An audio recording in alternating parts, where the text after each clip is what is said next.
ఆ రోజు ఆదివారం.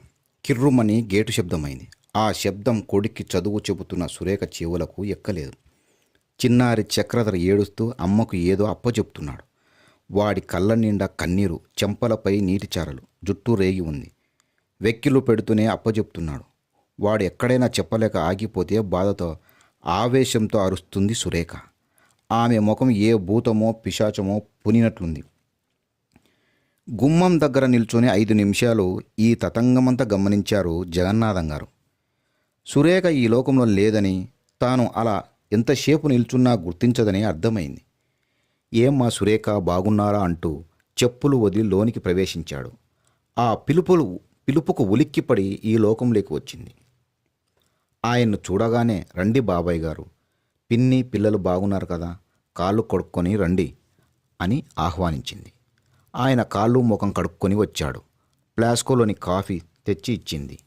జగన్నాథం గారు ప్రభుత్వ ఉన్నత పాఠశాలలో ప్రధాన ఉపాధ్యాయుడుగా విధులు నిర్వహించారు. ప్రస్తుతం మండల విద్యాశాఖ అధికారిగా ఉన్నారు.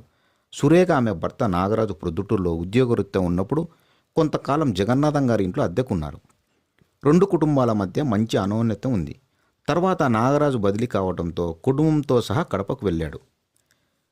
పని మీద ఇలా వచ్చాను, చాలా కాలమైంది కదా, చూసి వెళ్దామని ఇలా వచ్చాను అన్నాడు. ఇద్దరు కబుర్లలో పడ్డారు. చక్రధర పలకలో ఏవో గీసుకుంటున్నాడు. పని మీద బజారుకెళ్ళిన నాగరాజు అరగంట తర్వాత ఇల్లు చేరాడు. తండ్రి రాగానే పరుగున వెళ్ళి చెయ్యి పట్టుకున్నాడు చక్రధర్. నాగరాజు చెయ్యి విడిపించుకొని జగన్నాథం గారి దగ్గరికి వెళ్ళి పలకరించి క్షేమ సమాచారాలను అడిగాడు. చక్రధర్ పలక పట్టుకొని పరుగున నాన్న నేను బొమ్మ గీశాను చూడు అన్నాడు. నాగరాజు పలక వైపు కూడా చూడకుండా టీవీ ఆన్ చేస్తూ, వెళ్ళి ఏదైనా ప్రశ్న జవాబులు రాసి చూపించు అన్నాడు. టీవీ చూస్తూ జగన్నాథం గారితో కబుర్లు మొదలుపెట్టాడు. కొంతసేపటి తర్వాత పలక నిండా ప్రశ్న జవాబులు రాసుకొని తండ్రి దగ్గరకు వచ్చి చూపించబోయాడు చక్రధర్. నాగరాజు చూడకుండానే, సరే తుడిచేసి మరికొని రాయి అన్నాడు. వాని ముఖం వేలాడేసుకొని తల్లి దగ్గరికి వెళ్ళి చూపించాడు. అమ్మ కథ చెప్పవా అన్నాడు. కథకు కాళ్ళు లేవు, ముంతకు చెవులు లేవు, వెళ్ళి చదువుకో అంది సురేఖ. వాడు వినలేదు. కథ చెప్పమని గోము చేయబోతే, చెప్పేది నీకు కాదు, విసిగించకు, వెళ్ళి చదువుకో అని గద్దించింది. వాడి ముఖం బాధతో మలమల మాడిపోయింది. కళ్ళల్లో గిర్రున నీళ్లు తిరిగాయి. వెళ్ళి పేపర్పై బొమ్మ గీయబోయాడు. అది చూసి నాగరాజు లేచి వెళ్ళి చదువుకోమని గద్దించాడు. చక్రధర వెళ్ళి పుస్తకంలో తలదూర్చాడు. ఇదంతా గమనిస్తున్న జగన్నాథం గారు, వచ్చినప్పటి నుంచి చూస్తున్నా, వాడి పట్ల మీ ప్రవర్తన సరిగా లేదు, వాడిని నిర్లక్ష్యం చేస్తున్నారు అన్నారు. నేను వాడిని నిర్లక్ష్యం చేయడం ఏమిటి మాస్టారు? వాడు నా ప్రాణం. వాడికి 20 జతల బట్టలు ఉన్నాయి. కోరిన తినుబండారాలు కొనిస్తాను. 1000 రూపాయలు ఫీజు కట్టి చదివిస్తున్నాను. వాడికేం తక్కువ చేశాను అన్నాడు నాగరాజు. వాడు కోరినవన్నీ చేసి పెడతాను. చిన్న దెబ్బ తగిలినా విలవిలలాడిపోతాను. అలాంటి మేము నిర్లక్ష్యం చేయడం ఏమిటి బాబాయ్ గారు అంది సురేఖ.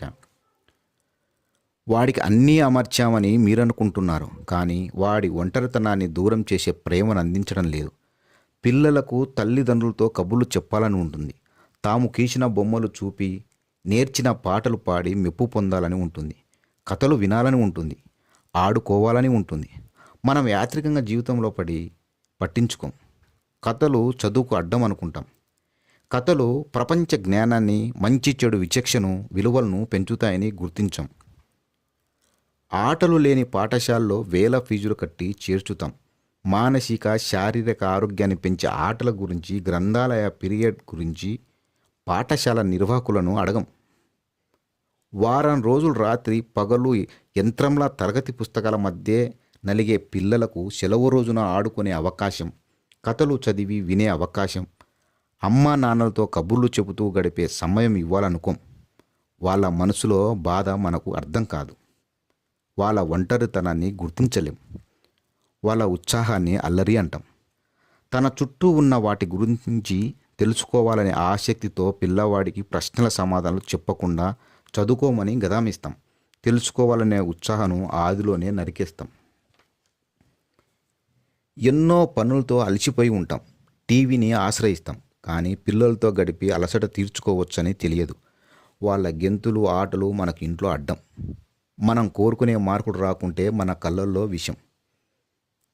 పని, స్నేహితులు, ఊరి రాజకీయాలు, అనవసరమైన కబుర్లు. టీవీ కోసం కేటాయించే సమయంలో కొంత సమయం కూడా పిల్లలతో ఆడటానికి, కబుర్లు, కథలు చెప్పడానికి వినియోగించగలం. ఇది పిల్లల కోసం మనం చేస్తున్న త్యాగం.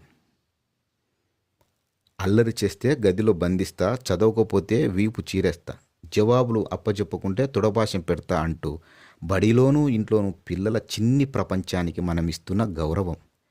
వాడికి మనసుంటుంది, దానికి భావాలున్నాయి, ఇష్టాలు అయిష్టాలు ఉన్నాయి, ప్రకృతిని ఆస్వాదించే మనసుంది. వాడి శరీరానికి చిన్న గాయమైతే విలవిలలాడిపోతాం, మనసుకు గాయాన్ని గుర్తించలేం. ప్రకృతి నుండి, పిల్లల స్వర్గం నుండి వాళ్ళను దూరం చేయకండి అంటూ సుదీర్ఘంగా వేదనతో చెప్పారు జగన్నాథం గారు. నాగరాజు, సురేఖ ఒకరి ముఖాలు ఒకరు చూసుకుంటున్నారు. వారి ముఖాల్లో తప్పు చేసిన భావం స్పష్టంగా కనిపిస్తుంది. మీరు ఇంత వివరంగా చెప్పేదాకా మా తప్పు మాకు తెలియలేదు, మమ్మల్ని క్షమించండి మాస్టారు అన్నారు ఇద్దరు.